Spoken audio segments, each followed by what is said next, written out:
There were so many moments that we thought we wouldn't get here. There were so many times that I was yelling on the top of my lungs to whoever hear me that there was conspiracy to keep the sport we loved away from us. And luckily for me and all of us here listening to the Sports Cubicle, I had amazing co-hosts to talk me off the ledge because we eventually got a deal done. And now it is upon us. Baseball is here. Cub fans, White Sox fans, it is time to talk about real baseball. It is here. It is Devin Tingle. It's Paul Chivari. I'm Mike Mercado. And baseball is here, my friends. And it is time to make some predictions and talk about the summer companion that is going to be joining us this entire season. Before we get into all the nitty gritty, the lockout, the negotiations, the long winter, the pandemic seasons, just the way it's been the last few years. How excited are you to have baseball back? And Paul Chivari being one of the best people here locally that covers the game, both locally and nationally on the Baseball Weekend Journal. We're so lucky to have him here. I'll start with you. Before we get into stuff on the field, the roster, finally being here, April 7th, right around the corner, that our teams on the North and South side are actually going to play real baseball games. No more talk about negotiations, no more owners versus players. It's actually here. Your thoughts of baseball really being back? I'm excited. I mean, the opening day has just so many symbolic meanings. You know, it's a sign that spring is officially here, a sign that warm weather is on its way. I mean, I love that first day when you throw on MLB TV or ESPN or however you consume the games, and you get to see all these games around the nation. And there's games from, noon all the way until late into the night. There's a game on, it seems like any minute that you flip on the television during the day. It's an exciting day for me anyhow. I'm not sure about everyone else, but I also feel like even people that are casual baseball fans love opening day. It's just, it's like pushing the reset button on life and just starting anew, and everyone's in the playoff chase starting on day one. It's an exciting time for just about anybody that loves, the 9-on-9 game. Devin, baseball is back. We'll have baseball guaranteed rate, Wrigley Field. Your thoughts on actually getting to this moment that we at points didn't think was going to be here, but opening day is around the corner. Yeah, you need to give Paul a lot more credit, because if we remember, I was saying we're not getting baseball this year, guys. I was like, Mercado, don't get off that ledge. I'm going to sit there with you. We're going to just bide our time here. But, I've already bought tickets to 2 White Sox games. So it's like, I'm already stoked. I'm already excited. It's definitely nice because we're going to get more into this, and I'm kind of going to just jump the gun here. It's like the White Sox have been the team to watch since 2020. And this is kind of their, this is the final year in Lewis' contract. And I could see him possibly renewing, but I'm not holding high hopes, saying, what the hell do I know? I think they're going to get a season this year. So it definitely is kind of exciting to see like what, this team could bring. There's a lot of potential here. Got my notes here. Some new guys, some guys that are stepping up. It's always interesting. And Paul said it best. He's like, everyone is in the playoff hunt. It's like, yeah, on opening day, everyone is tied for first place and everyone's tied for the best record in the league. And you never know what's just going to happen here. And, it's especially in Chicago, it's like we're always kind of at that point where it's like, I've noticed usually like April and May, both teams will either both start off really hot or will both start off really garbage. They work well together in those first 2 months, and then everything changes here. So it's like, it's definitely nice. It's going to be one of those things like, will both of us get our hopes up, or will we both be like, come May, like, oh, this season's over. Both these teams suck. They're garbage. And then after the All-Star break, like, let's go. We're in second place. Get the wild card. I'm going to shut up now. Hey, Devin brings up a good point, though. Devin brings up a good point, though, about how much goes into like April and May. I always call the first week of the season is probably the most scrutinized week in a baseball season, in the regular season anyhow. Because if your team gets off to like an 0-7 start in that first week, people are ready to cancel their ticket plans and boycott the team. And it's such a small fraction of the season that it's just great how even if a team gets off to a rough start, you can turn it around in the second half. It's funny, Paul. Didn't the Yankees and the Red Sox both have like a season where they started off winless and both they won the World Series those years? Possibly. I don't recall exactly, but I know the 2005 Astros, who made it to the World Series, were, I think, like 15 games below 500 at Memorial Day. And then we talk about the Atlanta Braves, how lousy they were for the first half of the season, and they turned it around and went on a tremendous run to end up winning the World Series. And I think it's time to actually start talking about it because the excitement is here. I mean, we know we have so much. We're so lucky in Chicago when you start thinking about having baseball teams here that one of them is going to be a World Series title contender. And one of them is going to be interesting purely off the moves and what they're going to do for the future. There are a lot of markets that don't have this, that are just dying for any type of content, that are just dying for their organizations to do anything. And here we have two organizations that whether or not they make moves or not, we scrutinize and we talk about because it matters. And that is why this season matters for so many different reasons for both Cubs and White Sox fans, for both organizations. And I went to the Action Network and I wanted to take a look at how the national people, the Sharks, the people who are unbiased are looking at this situation. So I have win totals, the over-unders on which you can bet on. And I find these numbers kind of interesting. So we'll go around and I'll just ask it to the room. If you guys know the answer, go ahead and shout it out. But would any of you guys guess who the odds-on favorite to have the most wins in Major League Baseball this season is? Dodgers. Yes. It's the LA Dodgers at 97.5 win total. So that goes to show you where the high point is that the Sharks believe it.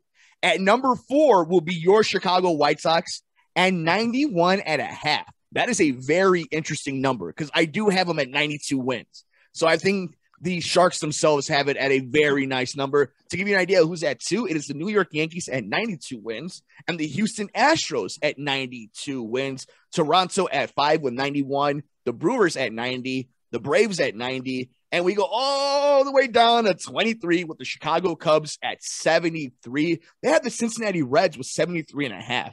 So that in its own is really interesting because we've been talking about it here, how we thought the extra playoff team would play into Chicago, especially looking how Cincinnati and Pittsburgh weren't making certain moves. But let's jump onto the team that probably has the best chance of winning a World Series here in this city, and that's the White Sox. We see them at 91.5. There's been a lot of talk of them having holes at right field, not having the true ace other than Lucas Giolito that we've been talking about, but adding to that to give him some help, to give Dallas Keuchel some help. You lose Carlos, so like there is a need there. And it's not just what the White Sox didn't do. It's what the rest of the division did. It's what Detroit did. It's what Minnesota did. So let's start off at the South Side. Paulie, obviously covering the sport like a blanket. You do an amazing job over at Baseball Weekend Journal. I'm lucky to have two Sox fans here that really keep things in perspective. I want to know your thoughts originally. The first thought of the Sox didn't do enough this offseason. In a go-for-it year, when everything is right there on your table, that criticism that you hear online, that you're hearing some experts talk about, how do you feel about that going into this 22 season where the White Sox, even despite that, still the favorites in the AL Central, but the critique of them going into the season is they didn't do enough moves? I think there's a lot of noise. I really do. I think that people look at the teams like the Mets and the Yankees and the Dodgers and the teams that can just afford to buy whoever they want to fill their roster are the teams that are the favorites going into a season. But those teams don't always win. And we've been saying for years how the White Sox have built a core in order to have sustainable wins, sustainable success. And, you can't say that they didn't do anything when they still have Eloy Jimenez, Luis Robert, Jose Abreu, Yohan Moncada, Tim Anderson, Yasmani Grandal, Lance Lynn, Liam Hendricks. I mean, that right there is a team for most markets. They didn't need to do much this offseason. I mean, the fact that they had Andrew Vaughn slotted in for right field, even though he's going to start the season on the injured list, and the fact that they have Gavin Sheets wondering how he's going to get at bats, they really didn't need to address too many concerns. They need to address how they're going to get these guys into the lineup every day. Bringing in Josh Harrison probably didn't solve the second base hole, and then bringing in Vince Velasquez, who's probably not even going to crack the opening day roster with this team, didn't solve the Carlos Rodon departure. But we're talking about Michael Kopech moving into the rotation. And really, if you want to compare Rodon and Kopech is probably going to end up making more starts than Rodon, assuming Rodon has the same amount of injury history that he's had in the past going into this season with the Giants. I think it's unique that they brought in Kendall Graveman and Joe Kelly to go along with Craig Kimbrell, who they're holding on to for the moment. I think the days of needing 5 guys to start, or 5 guys in your rotation, and needing those 5 guys to go at least 5 innings are kind of a foregone. It's something that's a way of the past. And I think you're going to see a little bit more of bullpenning, especially Tony La Russa with what he tried to do with the 93 Athletics, how he wanted to kind of have a creative way to use his bullpen throughout the game. And I think we've seen the way that Kevin Cash manages the Tampa Bay Rays, how the way they handle their pitching staff. I don't think they really needed to address the starting rotation situation. And I think they're lucky that they got Kendall Graveman and Joe Kelly, assuming that he's healthy, to go on this season. I love the way the White Sox look going into the season.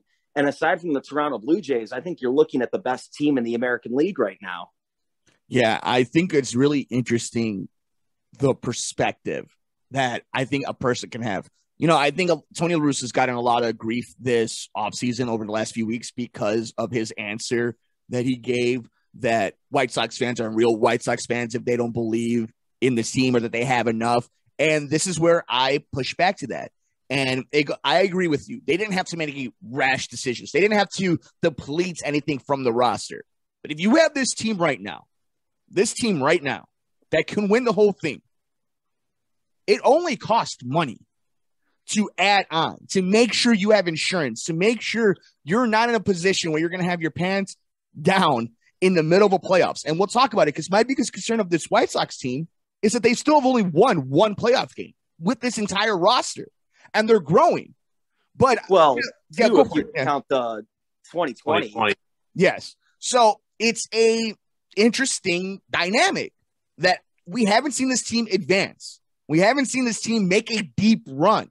And they have all the talent in the world. They've added all the talent in the world. They've added a Hall of Fame person in Tony La Russa. But they didn't go for it in those sports terms when it would just cost them money. But we'll get back to Paulie in a little bit as we talk about the 2022 Chicago White Sox, an exciting season, so much potential heading out on the south side here on the Sports Cubicle. It's Devin Tingle. It's Paul Chivari. I'm Mike Mercado. Devin, as you were talking about it, you already have some of your tickets ready to rock and roll. And you hear Paulie and I kind of having this back and forth of this White Sox team. Paulie bringing up some great points of how strong this team already was.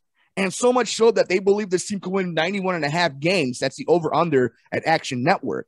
Your thoughts on the White Sox and the criticism that they didn't make enough moves, and the fact that it would only have cost them money for certain kind of moves, like a Nicholas Castellanos, for a Kyle Schwarber, but also that they have a strong roster. Your thoughts of a very interesting offseason for the South Side. Well, I think Paul covered it best. It's like very much like what, there's so much talent on this team already. It's like, what more could you fill other than filling the holes? What more could you do here? My only 2 gripes, I know Paul's going to be like, you're an idiot. We're not throwing more money to get Ryan Tepera and not going after Rodon. They literally let Rodon walk away, say what you want. But also, definitely one of my big notes here in the pitching department here, Dylan Cease, this looks like this is the Dylan Cease we were promised last year. The Dylan Cease who was kind of there, but not fully there. Definitely, he had 3 strikeouts, 1 walks, 4 scoreless innings in his game yesterday. And Dylan Cease himself, he said this season is the biggest season of his career right now. So it's like definitely the pressure's on him, and he's definitely performing a lot better. And he reminds me a lot of Lucas Giolito in 2019, who was kind of saying a lot of the same things. He's like, this is, my season to prove I got what it takes. If I can't make it here, they're going to say, get the heck out of here. And shame on you for not calling Lance Lynn and Ace Mercado. Shame on you for that one. They have 2. Let's get serious. That's interesting. That's its own interesting thing. It is a team that does potentially have 2 aces, or at the very least 2 top of the end rotation guys. And still, you would have liked to have seen them add another starting pitcher. Am I wrong, Devin? Well, that depends here, because Michael Kopech debuts tonight. And if you're listening to the radio show, he debuted on Thursday, the 31st. And we're going to see what this guy does. But he was in the bullpen as mostly kind of, a mid to long reliever, which is definitely common for some of these younger pitchers getting there. They'll start off as that, mid to long reliever to kind of shut up cell phone keeps going off here, to just kind of get that sort of vibe. That's a fine. That's a $5 fine. It's 80.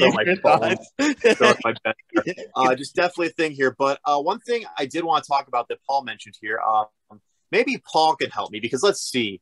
In 2005, we had our number 1 guy, Mark Burley, Freddie Garcia, John Garland. And at one point, there was someone in between Garland and Contreras. God, what was his name, Paul? Who's that guy who just, oh yeah, Orlando Hernandez, who crapped the bed towards the end of the season and came playoff time. They pulled him out of the rotation. Is it a 4-man rotation here? So it might be possible the days of the 5-man rotation aren't necessarily, I mean, you're definitely going to put some strain on your pitchers here, but if you can get starting pitchers that can last you longer, like guys like Lance Lynn have proved they can do, you can keep a guy in for, the 7 innings and just get your setup man and your closer, depending on the score. And, again, who knows? As I've talked with Cub fans, they say when the Cubs first got Craig?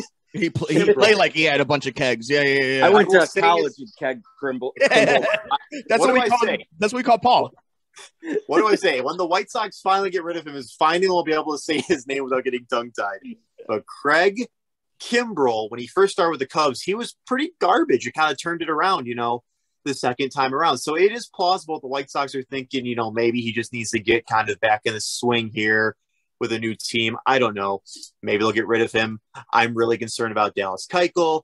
But again here, right now with Giolito, Lynn, Cease, and Kopech, if you can get maybe Dallas Keuchel to kind of just we proved he couldn't last 2 innings last year towards the end, but if you can just get something, or if we can, I'm trying to figure out the right word here, but again, just like I think if you can get good, stable starting pitchers so you don't destroy your bullpen every day, you could probably get away with a 4-man rotation. Now, as we all know, I love to criticize Tony La Russa on his decisions on how to run a bullpen, especially in the playoffs, because he's like, oh yeah, Ricky Renteria, that was the one thing you did right in the playoffs. You didn't know how to manage a bullpen. It's like, what? And sure enough, he did the same thing here. So it's going to be interesting to see with the pitching here. But my big thing is, I'm rambling, so you can feel free to tell me to shut the hell up or give a chance here. This is the one time we get to as right now we're at the moment in the baseball season where we can have these conversations and you can air all the grievances, whether you're Cubs or Sox fan. And make sure you let us know over on Twitter at Sports Cubicle TV and with Paulie every weekend in the Baseball Weekend Journal. Because like you said, Devin, there's a lot of different things going on, from Tony La Russa to Dallas Keuchel to seeing what's going to happen with Craig Kimbrell. And I think your opinion is and your worries are very valid, but you were finishing up your thought. I want to ask mostly Paul about this because, yes, it is more like, how are we going to get these guys all in the rotation? And it might be a thing like, guys, look, it was World Series or bust last year. Maybe say World Series or die, kind of, go to 2005. But look, you might not play every day. We might bounce you around. It's nothing against you personally. We have so much talent here and we're trying to win. And I think any guy will be like, you know what? I would much rather have that World Series ring and be like the superstar next year than be the superstar this year and never get that big one. But one thing is this news. Tony La Russa got his a potential new favorite outfielder in Adam Haseley. Haseley, am I saying that right, Paul? Haseley. I'm again, as we know, with freaking Craig Kimbrell. I'm terrible with names here, but La Russa is saying that's like his new favorite. He's one of his new favorite outfielders here. When we look at the White Sox, we got Luis Robert, Eloy Jimenez, we got Adam, we got Garcia, Engel, and when Vaughn gets back, it's like this outfield is gonna be stacked here. So I'm just curious, Paul, what do you think about now it's like it went from who's going to fill this position to, oh my God, when is everyone going to play, as you were saying earlier? So I think Haseley is going to platoon with Adam Engel for that spot in right field, because I think having Gavin Sheets out there is probably going to be a mistake. I mean, having Andrew Vaughn out there is kind of a mistake already. That's a lot, Paulie, right? Like already that's 2 guys. Like it's a stacked outfield, but how many guys can you trust out there? I forgot Sheets. Well, I mean, it's already rough having Eloy Jimenez out in the field. So Haseley provides at least the depth of having a guy that can play the outfield out there. But I wanted to point out how funny it was that Tony La Russa says on Tuesday that you're not a White Sox fan if you think that they need to address right field by going outside of the organization.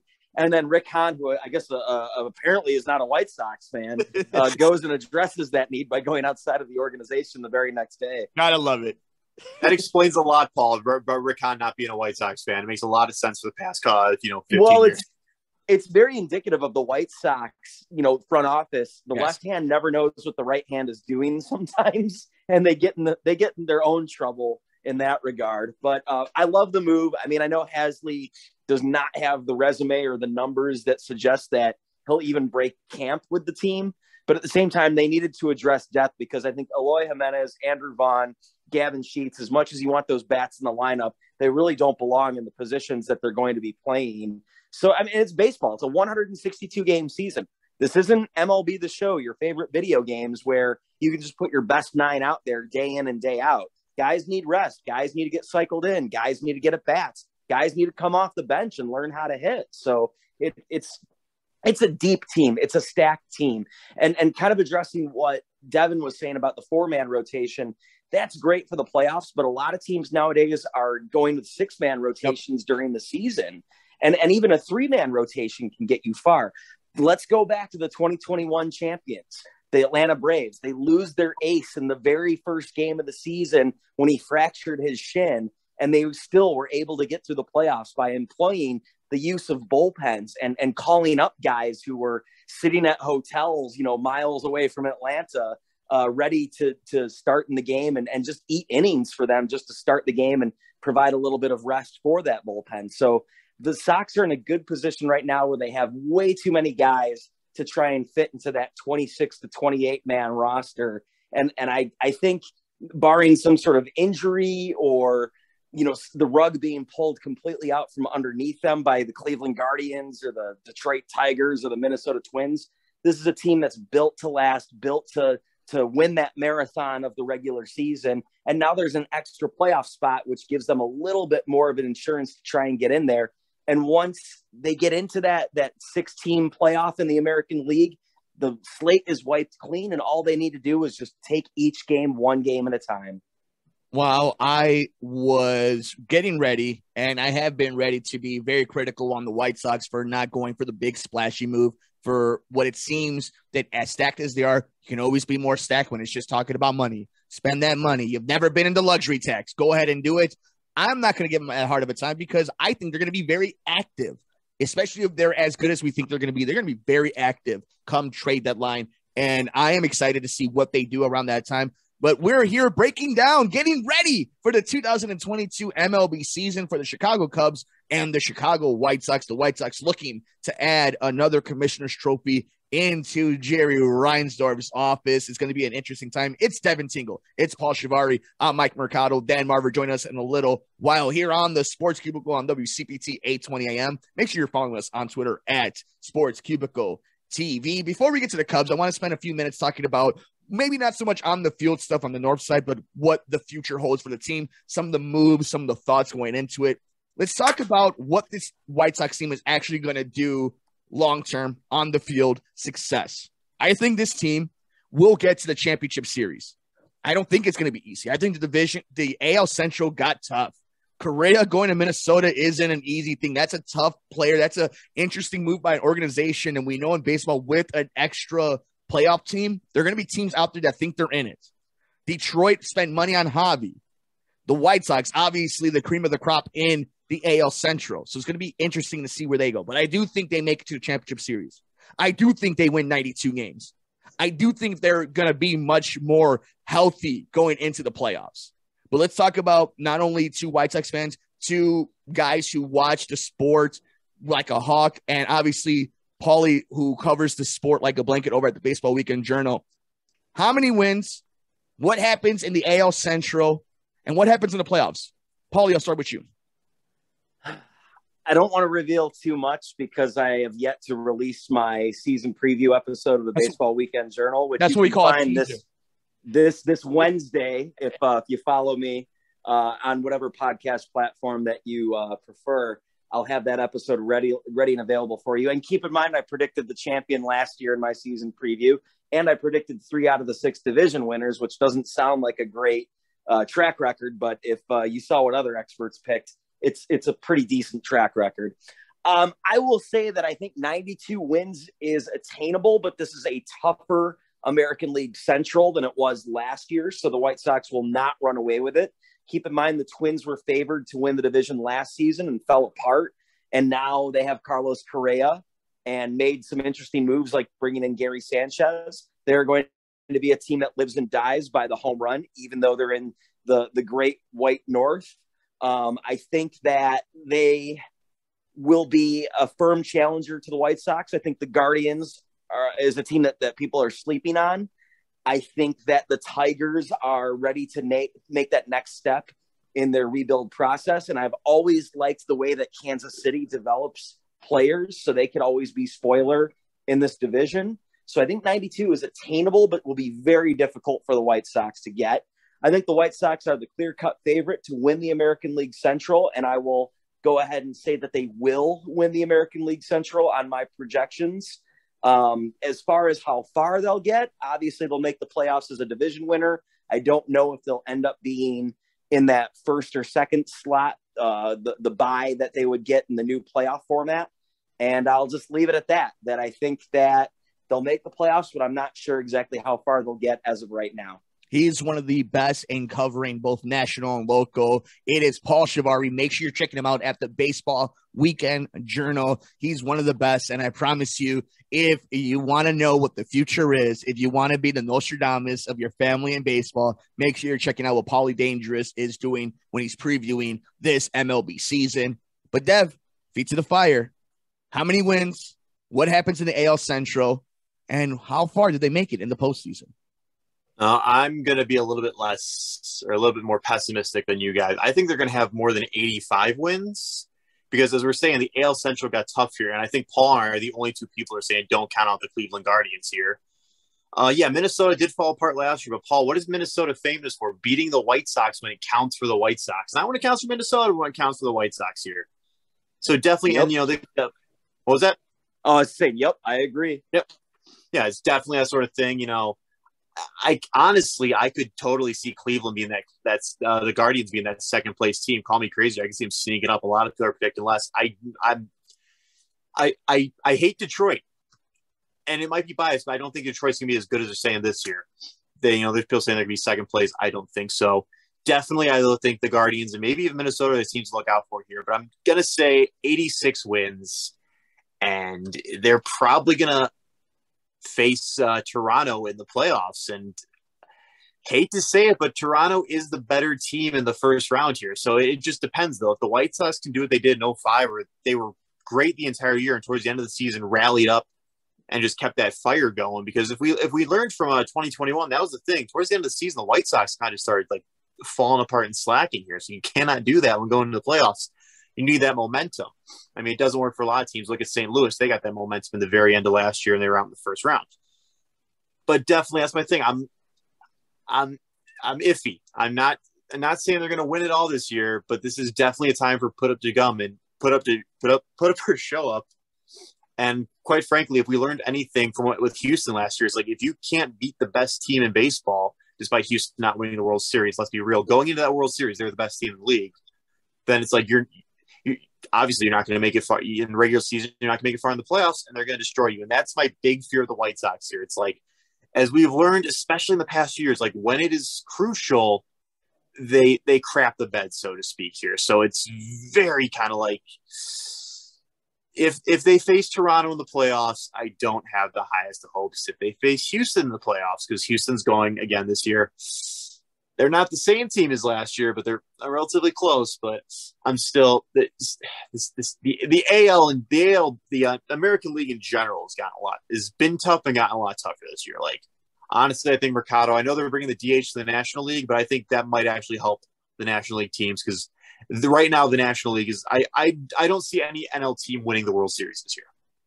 Yeah, I mean, we'll see. The Atlanta Braves did, and they had a completely different team that they did in the beginning of the season. And now with an extra playoff team, we'll see if a team that isn't in our conversation right now makes a real run at it, like the Chicago White Sox are hoping for, like Chicago White Sox fans are expecting.